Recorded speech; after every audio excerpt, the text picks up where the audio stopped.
BJP जीतिबा परे एबे काहाकू मुख्यमंत्री कराजिबो ताकू नेई कल्पना जल्पना आरंभ हो जायछि। एमिति देखिले बीजेपी निर्वाचन बेले मुख्यमंत्री चेहरा घोषणा करि नथाय।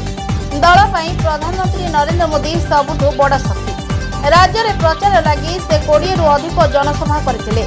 सूत्र अनुसार पश्चिमबंग में मुख्यमंत्री पद पर 6 जन प्रमुख नेता नाम सामना को आसुछि। सबुठु आगरे अछंती शुभेन्दु अधिकारी। से नंदीग्राम और भवानीपुर लड़ई जीति। दलर प्रचार अभियान ने से आग धाड़ी रे थिले। तांको पछको दिलीप घोष को नाम आसुछि।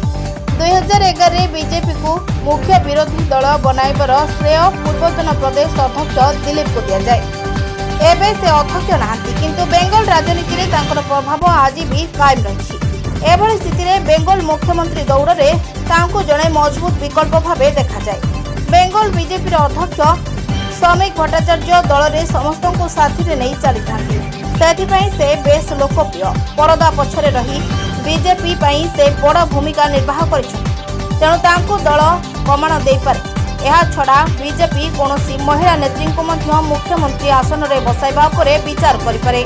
पेशारे फैशन डिजाइनर अग्निमित्रा पॉल को नाम रे एथिरे सभा उपरे रही। निर्वाचन रे निज आसनसोल आसन को से बजाय रखिछथि। जदि बीजेपी राज्य में महिला मुख्यमंत्री चयन करे तेबे अग्निमित्रा नाम प्रथमे आसिबा संभावना रही।